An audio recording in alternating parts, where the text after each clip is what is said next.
मंगळवारी शिरपूर चोपडा रस्त्यावरील सावेर फाट्याजवळ रास्तारोको आंदोलन करण्यात आलं। महामार्गावर पडलेल्या खड्ड्यांच्या आरती ओवाळत निषेध व्यक्त करण्यात आला।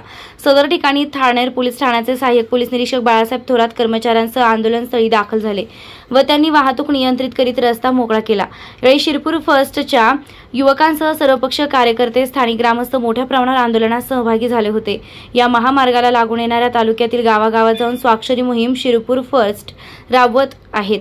दहिवड, भोरखेडा, भाटपुरा, बभळाज, सावेर, अजनाड, हिसाळे, तोंदे, भोरटेक तसेच तालुक्यातील पश्चिम भागातील सगळ्या गावांमध्ये जाऊन लोकांना भेटून त्यांच्या सह्या घेऊन या मोहिमेत त्यांचा सहभाग नोंदवला जात आहे। यासाठी शिरपूर फर्स्ट विविध मोहीम राबवून प्रशासनाचं लक्ष वेधत आहे, अशी माहिती आंदोलकांच्या वतीनं देण्यात आली आहे। शिरपूर येथून चोपड्याकडे जाणाऱ्या रस्त्याची अक्षरशः चाळण झाली असून यामुळे वाहनधारक आणि प्रवाशांचे मोठ्या प्रमाणात हाल होत आहेत, परंतु याची दखल ना प्रशासन घेतंय ना लोकप्रतिनिधी। सामान्य नागरिक मात्र जीव मुठीत धरून या रस्त्यानं प्रवास करत असतो।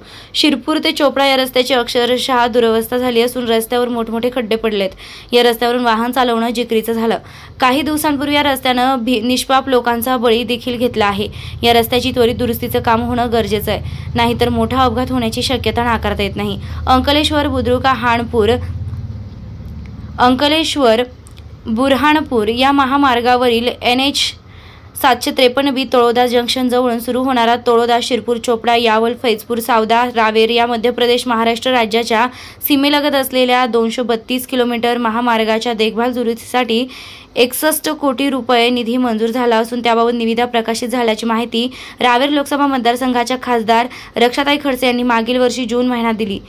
त्यानुसार मागील वर्षी सदर राज्य मार्गाचं राष्ट्रीय महामार्गात रूपांतर करण्यात आलेलं असून सध्या या रस्त्याचं देखभाल दुरुस्तीसाठी निधी वितरित करण्यात आलेला असून पुढील टप्प्यात चौपदरी करण्यासाठी DPR बनवून जमीन अधिग्रहणाची प्रक्रिया राबविण्यात येणार आहे।